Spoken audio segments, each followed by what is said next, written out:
अस्सलाम वालेकुम dear students. आज के लेक्चर में हम chemistry of P block elements में फॉस्फोजीन को स्टडी करेंगे। फॉस्फोजीन बेसिकली ऑर्गेनोफॉस्फोरस कंपाउंड्स से ताल्लुक़ रखती है और उसमें डबल बॉन्ड होता है।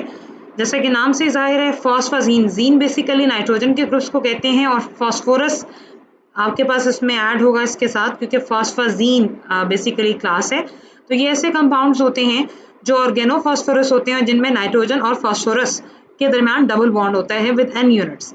फॉस्फोजीन्स हमारे पास इनिशियली इन्हें फॉस्फोनाइट्रिलिक पॉलीमर्स भी कहा जाता है। लेटर ऑन ये टर्म एजो से रिप्लेस कर दी गई, क्योंकि फॉस्फोरस और नाइट्रोजन के दरमियान डबल बॉन्ड मौजूद है और ये एजो कंपाउंड से इन्हें जो है हम देखते हैं। और ये बेसिकली अनसैचुरेटेड फॉस्फोरस और नाइट्रोजन के कंपाउंड्स होते हैं। नॉर्मली ये ऐसे पॉलीमर्स होते हैं जिनमें अल्टरनेट पोजीशन पर फॉस्फोरस और नाइट्रोजन के कंटेंट्स मौजूद हैं। जैसे कि राइट साइड पर आप देख सकते हैं कि ये एक स्ट्रक्चर बना हुआ है साइक्लिक फॉर्म में और ये लीनियर फॉर्म में। तो लीनियर फॉर्म में भी आप फॉस्फोरस के साथ नाइट्रोजन को देख रहे हैं अल्टरनेट पोजीशंस पर, और साइक्लिक सिस्टम में भी आपको इस तरह अल्टरनेट पोजीशन पर फॉस्फोरस और नाइट्रोजन मिल रहा है। 1834 में लाइबिग और होलर ने इसे पहली दफा प्रिपेयर किया। लेटर ऑन एक अमेरिकन साइंटिस्ट था जिसने इनको रिंग फॉर्म में स्टडी किया 1890s के अंदर, जिसका नाम स्टोक्स है। तो ये इस तरह लीनियर फॉर्म में भी एग्जिस्ट करते हैं और साइक्लिक फॉर्म में भी इनके स्ट्रक्चर्स होते हैं। फॉस्फोजीन्स में अगर हम देखें तो स्टेट ऑफ दी एलिमेंट अगर हम चेक करें तो जैसा कि हम जानते हैं कि ये फॉस्फोरस और नाइट्रोजन पर डिपेंड कर रहे हैं। तो फॉस्फोरस जो है वो अगर एज अ सेंटर उसे लें तो ये पेंटावेलेंट होता है और ये टेट्रा कोऑर्डिनेट होता है, यानी 4 के साथ इसका कोऑर्डिनेशन हमें देखने को मिलेगा। जबकि नाइट्रोजन ट्राइवेलेंट है और ये 3 बॉन्ड्स बनाता है और ये डाई कोऑर्डिनेट है, यहाँ पर ये 2 के साथ मजीद जो है कनेक्टेड है। तो हर फॉस्फोरस आपके पास 2 एडजेसेंट रिंग्स में अगर आप देखें तो कनेक्टेड है नाइट्रोजन के साथ इसमें। इसी तरह हर नाइट्रोजन एटम जो है वो बेसिकली 2 के साथ कनेक्टेड है और इसी तरह आपके पास नाइट्रोजन के साथ साथ आप 2 फॉस्फोरस और फॉस्फोरस के साथ 2 नाइट्रोजन्स को आप इस स्ट्रक्चर में देख रहे हैं। इसी तरह के 800 डिफरेंट टाइप्स में पॉली फॉस्फोजीन्स एग्जिस्ट करते हैं और इन सब का जनरल फार्मूला अगर हम देखें तो ये आपके पास नॉर्मली नाइट्रोजन का कोई अपना जो है एक्सोसाइक्लिक सब्स्टिट्यूएंट नहीं होता, लेकिन ये एक्सोसाइक्लिक बेसिकली होता है कि जो रिंग के आउटसाइड आपके पास अगर सब्स्टिट्यूएंट्स हो तो वहां पर हम जो है उन्हें हम एक्सोसाइक्लिक कहते हैं। तो पॉलीफॉस्फोजीन से मुराद है कि n डबल बॉन्ड p का यूनिट है और साथ आपके पास R2 है और n नंबर ऑफ यूनिट्स हैं। तो ये लार्जेस्ट फैमिली है इनऑर्गेनिक पॉलीमर्स की। इसी तरह के 100 डिफरेंट टाइप्स मौजूद होती हैं। प्रेपरेशन में देखते हैं कि ये कैसे बनाए जाते हैं। तो प्रेपरेशन ऑफ साइक्लोफॉस्फोजीन में जो सबसे पहले अगर हम इनकी इंपॉर्टेंस की बात करें तो ये basically most of the times ये as a starting material large variety of cyclo जो है फॉस्फोजीन बनाने में क्लोरो साइक्लोफॉस्फोजीन का हाथ है और क्लोरो साइक्लोफॉस्फोजीन को बनाने के लिए फाइनली अमाउंट में ग्राउंड फॉर्म में 2 कंटेंट्स को मैदान में लाया जाता है। एक तो अमोनियम क्लोराइड जिसके n नंबर ऑफ यूनिट्स हम यूज करेंगे जो कि सोर्स ऑफ नाइट्रोजन है, और दूसरा है जी फास्फोरस पेंटाक्लोराइड। इसकी भी n नंबर ऑफ मॉलिक्यूल्स का हम इस्तेमाल करेंगे जो सोर्स होगा फास्फोरस का और ये सेकेंड वन सोर्स होगा हमारे पास नाइट्रोजन का। तो ये दोनों को एक सील ट्यूब में हाईली बॉयल्ड फॉर्म में जो सॉल्वेंट होता है क्लोरीन, जैसे कि क्लोरोबेंजीन है या क्लोरिनेटेड फॉर्म है इस सॉल्वेंट की, तो वो उसमें इन्हें प्लेस किया जाता है। तो कॉम्प्लेक्स मिक्सचर में साइक्लिक और लीनियर प्रोडक्ट्स फॉर्म होती हैं इस रिएक्शन के दौरान। तो इसमें आपके पास इंडिविजुअली अगर आपने क्लोरोसाइक्लोफॉस्फोजीन को सेपरेट करना है तो हम सॉल्वेंट एक्सट्रैक्शन के थ्रू करते हैं। तो ये आप रिएक्शन देख रहे हैं जिसमें NPCl2 का के n यूनिट्स क्रिएट हो रहे हैं और साथ HCl के यूनिट्स क्रिएट हो रहे हैं। इसी तरह आप N3P3Cl6 यानी एक साइक्लिक सिस्टम भी डेवलप कर सकते हैं। और साइक्लिक सिस्टम में आप अगर देखें तो अभी हमने लीनियर देखा था, तो साइक्लिक सिस्टम में भी PCl5 के साथ ही NH4Cl का आपके पास रिएक्शन होगा और ये अब रिंग सिस्टम में कन्वर्ट हो जाएंगे। N आपके पास कनेक्ट है P के साथ और वो आगे कनेक्ट है 2 क्लोरीन्स के साथ। तो लीनियर में आपको ऐसे जनरल लिखना होता है और जो साइक्लिक है उसमें आप रिंग्स बनाते हैं और साथ HCl के यूनिट्स रिलीज होते हैं। सेकेंड वे है कि फॉस्फोरस पेंटाक्लोराइड को आप एक्सेस ऑफ अमोनिया क्लोराइड के साथ रिएक्शन करवाएं तो टेट्राक्लोरोइथेन बनेगा। और टेट्राक्लोरोइथेन की मौजूदगी में टेट्राक्लोरोइथेन की बजाय अगर हम नेक्स्ट में इसको देखें तो हम बेसिकली हम पढ़ रहे हैं क्लोरोफॉस्फोजीन। तो क्लोरोफॉस्फोजीन की प्रोडक्शन के लिए हमें अगेन इन दोनों कंटेंट्स की ज़रूरत है जिन्हें हमने पहले भी मेथड में देखा, लेकिन सॉल्वेंट चेंज किया जा सकता है, जैसे कि टेट्राक्लोरोइथेन का हम इस्तेमाल करेंगे और फिर ये जो सॉल्यूशन है इसको फिल्टर होने के लिए छोड़ देते हैं और सॉल्वेंट इवेपोरेट कर जाता है अंडर रिड्यूस प्रेशर, और पीछे जो बचेगा वो आपके पास जो है फॉस्फाजीन है। अब एक और मेथड है जिसमें आप SF4N4 के साथ थायोनाइल क्लोराइड का रिएक्शन करवाते हैं PCl3 एनवायरनमेंट, तो ये भी आपके पास P3N3Cl6 के कंपोनेंट्स क्रिएट करेगा। आप रिएक्शन देख सकते हैं और साथ सल्फर भी अलग होगी, ऑक्सीजन की गैस रिलीज होगी और क्लोरीन की गैस रिलीज होगी। तो ये बेसिकली मेथड है जिसके थ्रू हम कर सकते हैं। एक और मेथड है जिसमें हम क्लोरोफॉस्फाजीन को PCl5 की अमोनोलाइसिस से बना सकते हैं, क्योंकि ये नाइट्रोजन का सोर्स होगा और ये फास्फोरस का सोर्स होगा। तो इसमें भी आप देख सकते हैं कि जब 3 मॉलिक्यूल्स का इस्तेमाल हो रहा है तो NPCl2 थ्राइस टाइम प्रोड्यूस हो रहा है, और जब 4 का इस्तेमाल हो रहा है तो NPCl2 4 times along with the production of HCl हमारे पास बन रहा है। प्रॉपर्टीज में आ जाएं तो आपके पास ये एक ट्राइमर है, ये मेल्ट होता है 114 पर और इसका बॉइलिंग पॉइंट 256 डिग्री सेंटीग्रेड है, जो कि एक नॉर्मल जो है प्रेशर पर लिया जा रहा है, जो एटमॉस्फेरिक प्रेशर होता है। सॉल्युबिलिटी के एतबार से बात करें तो ये बेंजीन और कार्बन टेट्राक्लोराइड में बआसानी हल होता है। टेट्रामर की अगर हम फॉर्म देखें, उसकी सॉल्युबिलिटी को चेक करें तो वो आपके पास 123.5 डिग्री सेंटीग्रेड और 32.85 डिग्री सेंटीग्रेड का मेल्टिंग और बॉइलिंग पॉइंट है। सॉल्युबिलिटी में ये आपके पास कम सॉल्युबल है ट्राइमर से, और ऑर्गेनिक सॉल्वेंट्स में ये भी हाल होता है। सेकंड प्रॉपर्टी है कि ये कंपाउंड्स इनके जो होते हैं वो टॉक्सिक नेचर के होते हैं और इरिटेटिंग होते हैं, और जब इन्हें हीट किया जाता है तो ये पॉलीमराइज हो जाते हैं 250 के करीब, और पॉलीमराइजेशन में ये अपने आप को चेंज कर लेते हैं ऑयल्स में, गम्स में, वैक्सेस में, रबर में और इनफ्यूजिबल नॉन इलास्टिक सॉलिड्स में।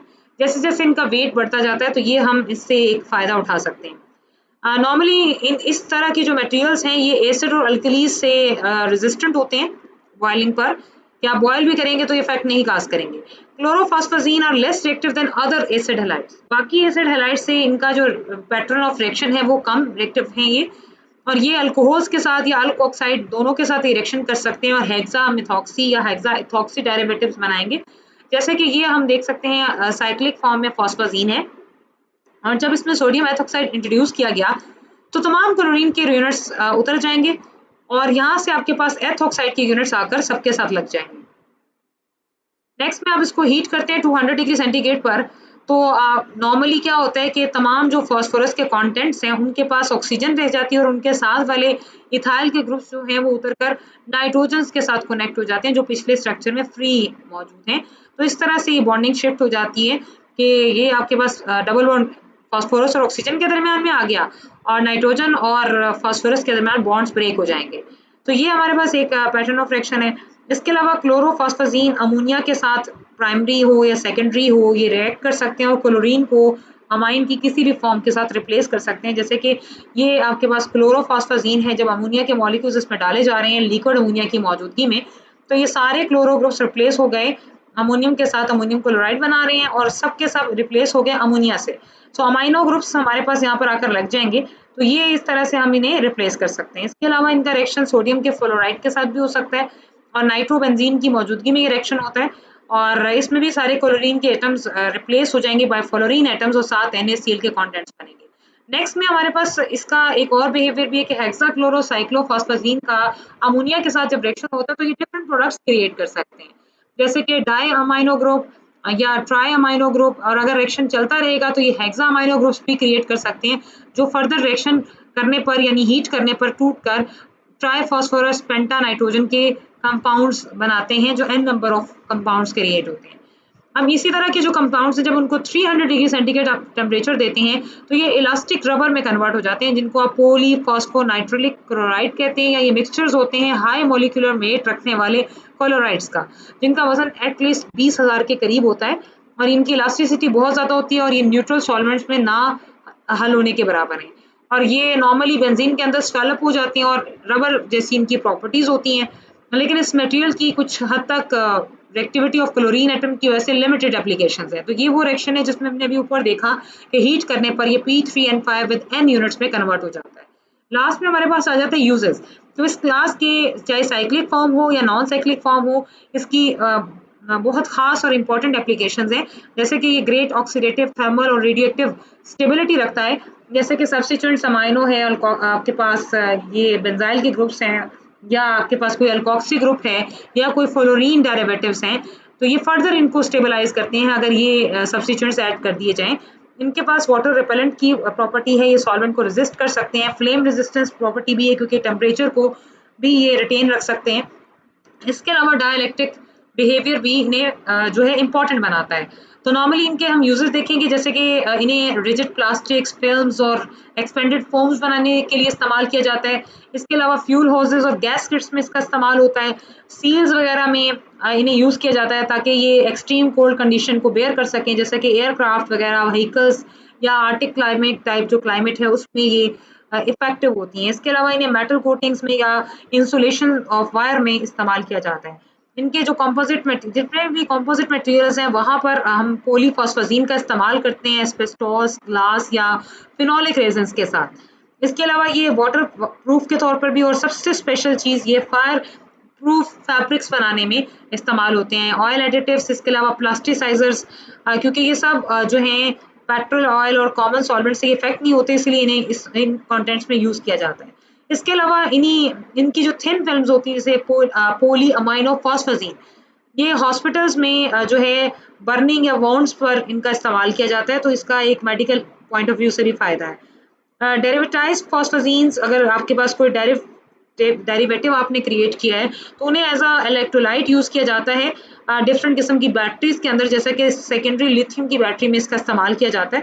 फॉर एग्जांपल पॉलीफॉस्फेजीन, इनका लीनियर और ब्रांच स्ट्रक्चर होता है, जैसे कि ओलिगो इथाइलिन इथॉक्सीसाइड यूनिट, जो साइड चेन हमारे पास आकर लगेगी, तो ये आप देख सकते हैं that is capable of soluble the lithium salts, और फैसिलिटेट करेगी आयन पेयर सेपरेशन को, और ताकि कैटायन के साथ कोऑर्डिनेट किया जा सके। तो एज अ इलेक्ट्रोलाइट इसका बहुत ज़्यादा फ़ायदा है। फिर एक और फ़ायदा हम जो देखते हैं वो है proton conductive polymers. Proton conductive polymers वो भी पॉलीफॉस्फेजीन पर ही बेस करते हैं, और नॉर्मली स्टडीज़ में ये देखा गया कि ये as a electrolyte fuel cell के पॉलीमर में भी इस्तेमाल होता है। इसके अलावा एरोक्सीसाइड ग्रुप्स भी इसमें यूज़ होते हैं, जिनमें सल्फोनिक एसिड या फॉस्फोनिक एसिड या सल्फोनामाइड ग्रुप्स अटैच होते हैं, और ये पॉलीमर्स डायरेक्टली जो है यूजफुल हैं for incorporation to the direct methanol और एथानोल फ्यूल सेल्स। तो ये अल्कोहल रेजिस्टेंट भी होते हैं, और ये सीरियस प्रॉब्लम है क्लासिकल पॉलीमर्स नेफ्रियन का। और नेफ्रियन का ये स्ट्रक्चर आप देख सकते हैं, CF2 विद CF2 यूनिट्स और साथ ऑक्सीजन के साथ ये कनेक्ट होता है, और इसमें ये सल्फोनिक एसिड का ग्रुप भी मौजूद है। तो नेक्स्ट इनका जो फ़ायदा है, बायो इरोडेबल मटेरियल्स में इनका इस्तेमाल होता है, जैसे कि टिश्यू इंजीनियरिंग में हम आ जाएँ, तो इनके पास एक ऐसे ग्रुप्स होते हैं जैसे अमाइनो एसिड हो गए, एस्टर्स हो गए, डाइपेप्टाइड एस्टर्स हो गए, या साइड ग्रुप्स, जो ऑस्टियोब्लास्ट अगर हो जाए तो बोन के कंटेंट को दोबारा से रिकवर करने में इसका इस्तेमाल बहुत ज़्यादा है। इसके अलावा फॉर कंट्रोल ड्रग या वैक्सीन डिलीवरी के अंदर आपके पास जो है ये जो कंटेंट है पॉलीफॉस्फेजीन, ये ना सिर्फ ग्रोथ फैक्टर्स के लिए बहुत ज़्यादा इंपॉर्टेंट है, बल्कि ये वैक्सीन डिलीवरी और ड्रग के लिए भी इन्हें कंट्रोल फैक्टर में यूज़ किया जाता है। कार्डियोवैस्कुलर मटेरियल्स में एक इन्वेस्टिगेशन के मुताबिक देखा गया है कि अगर आप फ्लोरो एल्कोक्सी फॉस्फेजीन पॉलीमर का इस्तेमाल करें तो ये बेस्ट पॉलीमर हैं, जिन्हें पॉलीयूरेथेन्स या सिलिकॉन रबर की जगह पर एज अ रिप्लेसमेंट इस्तेमाल किया जाता है कार्डियोवैस्कुलर डिवाइसेस में। और ये बेसिकली इनकी जो सर्फेसेस होती हैं ये लेस प्रोन होती हैं कि ये आपके पास अपने अंदर इंड्यूस करें to induce the thrombus formation. Thrombus formation basically blood clot की वजह से ब्लड वेसल्स ब्लॉक होना शुरू हो जाती है, तो उसमें इनका उस ट्रीटमेंट में इनका इस्तेमाल होता है। ये ज़्यादा इंड्यूस नहीं होने देंगे, तो ये फ़ायदा देते हैं। इसके अलावा membranes and bio responsive materials, इनका जो इस्तेमाल है use of biostable membranes for the control release of drug, haemodialysis में भी इस्तेमाल हो रहा है। अभी हमने ऊपर देखा पॉइंट नंबर 2 में, जहाँ हम इससे कंट्रोल रिलीज ऑफ ड्रग्स करवा सकते हैं, तो बायोमेडिकल में भी इसका बहुत ज़्यादा इस्तेमाल है। डिटेक्शन डिवाइसेस में देखें तो पॉलीफॉस्फेजीन की हाइड्रोजेल्स होती हैं जो एज अ यूज़ की जाती हैं सरफेसेस के तौर पर for the cultivation of nerve cell. इनका एडवांटेज ये होता है कि इनका जो मॉलिक्यूलर स्ट्रक्चर इतना फाइन ट्यून होता है कि आपके पास स्पेशल सेल लाइनिंग्स की ग्रोथ को ये बढ़ा देता है, तो ये फेवरेबल है इस सिस्टम के हवाले से। नेक्स्ट इनके एक और यूज़ बड़े अहम अहमियत के आमिल हैं इलास्टोमर्स। ये इलास्टोमर्स जो हैं ये one of the best property polyphosphazene जो हैं they are known with the glass transition temperature. इनका ट्रांजिशन टेम्परेचर होता है, जैसे ग्लास का रेंज होता है -100 से लेकर 200 तक।